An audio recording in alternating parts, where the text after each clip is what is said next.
ঘুম থেকে উঠে বৌদি যখন ঘর দুয়ার পরিষ্কার করতেছে তখন সামনে চলে আসলো শাশুড়ি। এখন শাশুড়ি ভয়তে দেখুন বৌমা কি কাজটি করলো। এখন শাশুড়ি বলতাছে আমি ডিজিটাল শাশুড়ি, নতুন কালের ডিজিটাল শাশুড়ি। দেখুন শাশুড়ি কত মায়া মহব্বত করে বৌমাকে। এই সমাজে দেখা যায় শাশুড়ি পুতের বউ ফাইট, আর এই দুজন দেখা যায় বান্ধবীর মতো সবসময় থাকে। শাশুড়ি এমন পুতের বউ দেখতে খুবই ভালো লাগে। এখন বৌমা এসে বলতাছে শাশুড়িকে, শাশুড়ি মা আমি আমার বান্ধবীর পার্টিতে যাব।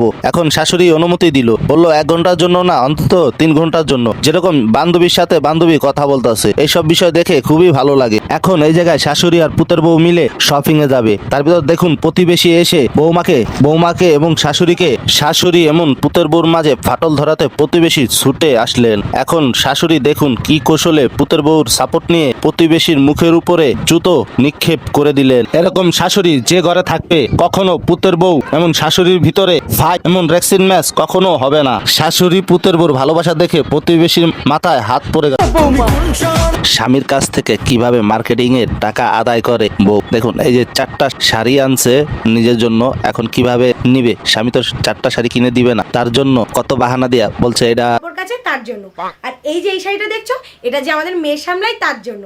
এখন দাদা বলতাছে আমাদের বাড়িতে কোনো কাজের লোক নাই। এখন দেখুন বৌদি আবার বলতাছে যে এই সব কাজগুলো কে করে। এখন দেখুন দাদার কথা দাদাই কিভাবে ফেসে গেল। বলতে হবে বৌদির মাথায় কি পরিমাণ ট্যালেন্ট এমন বুদ্ধি আছে। ভাই দেখুন বউ টিকটক করতে গিয়ে স্বামীকে একটি মেয়ে সাজিয়ে ভিডিও বানানোর সময় তার নন্দে দেখে ফেলে। এখন কি কাণ্ডগুলোই ঘটাচ্ছে দুজনে মিলে। দেখুন এখন স্বামীকে চাদর দিয়ে ঢেকে রাখবে যাতে কেউ না বুঝতে পারে। নন্দে দেখার পর মাকে সাথে করে নিয়ে আইছে, তোমার ছেলে দেখো কাপড় পরে ভিডিও বানাচ্ছে টিকটক। এখন মায় তো আইছে, নন্দও বিছরে পাইতাছে না, অথচ তার ছেলের তো খাটের নিচে লুকাই রাখছে। এখন কি করবে দেখেন বউ কি বুদ্ধি বাই করলো। ভাই এটা বউ না আর কিছু, কি টেকনিক খাড়াইয়া দেখুন স্বামীকে এখন বাজারে পাঠিয়ে দিবে খাটের তল থেকে বাইর করে। চা খাওয়ানোর নাম করে দেখুন কিভাবে তার স্বামীকে খাটের তল থেকে বের করবে। এই দেখুন কি কাণ্ড না ঘটালো পুতের বউ। এখন খাটের তল থেকে বের করে দেখুন এখন বাজারে ব্যাগ ধরা দিছে, যাও তুমি বাজার করে নিয়ে আসো। এখন নন্দ বলতেছে লিপস্টিকের দাগ এখনো লেগে আছে। তার পরিপ্রেক্ষিতে বউ কি উত্তর দিল চলুন দেখে আসি। দাদাকে বোকা বানিয়ে কিভাবে বৌদি টাকা নিয়ে গেল দেখুন। টাকা ভাঙানের সুতা দিয়ে 100 টাকা দিয়ে 200 টাকা কিভাবে নিল আপনি দেখলে অবাক হয়ে যাবেন। বৌদির মাথায় অনেক ট্যালেন্ট, এই কারণে দাদাকে ভাঙিয়ে খেয়ে গেল। তোমরা দেখো দাদা এখন নিরুপায় হয়ে কি কাণ্ডটাই ঘটালো, মানে সোজা কথা বলদ হয়ে গেল। ভাই রে ভাই, এরকম ট্যালেন্টেড মেধাবী বউ যদি কারো ঘরে থাকে তার কখনো বিপদ হওয়ার সম্ভাবনাই নাই, কারণ তিনি নিজেই এক বিপদ।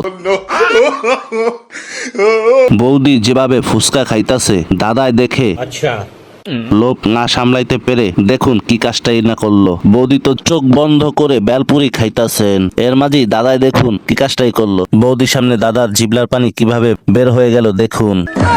আমি কেন মরি না? এই আমি চা খাবো, তুমি তো চা নিয়ে। হ্যাঁ এই দিচ্ছি, এই নাও তোমার চা। হ্যাঁ এটা কি চা বানাইছো, এটা জল নাকি চা? বন্ধুর সামনে অনেক বাহাদুরি তাই না? দাঁড়া তোর বাহাদুরি ছুটাই 1 মিনিট। আমাকে মানুষের সামনে অপমান, দাঁড়া তোর আজকে ছুটাইতেছি বাহাদুরি। বন্ধু তো পলাই গেছে, এখন তুই কি করবি বল? বউয়েরা তো মাইর খায় আর আমার সাথে বাহাদুরি দেখাইতেছ। আজকে আমার জন্মদিন, আপনি কি গিফট দিবেন আমাকে? শাশুড়ি মা। এখন শাশুড়ি মা তো একটা গিফট দিতেই হয়, এখন কি গিফট দেওয়া যায়? এই নাও খাম, তুমি এটা দিয়ে তোমার মন মতো তুমি একটা গিফট কিনে নিবা। এখন বউ কিভাবে শাশুড়িকে শায়েস্তা করলো আপনার যদি না দেখেন কিছুই বুঝতে পারবেন না। আপনার কষ্ট করে একটু শেষ পর্যন্ত দেখেন কি কাণ্ডটাই ঘটালো বউ এবং শাশুড়ি। শাশুড়িকে টোপ দিয়ে কিভাবে টাকা হাঁকিয়ে নিল এই পুত্রের বউ দেখুন।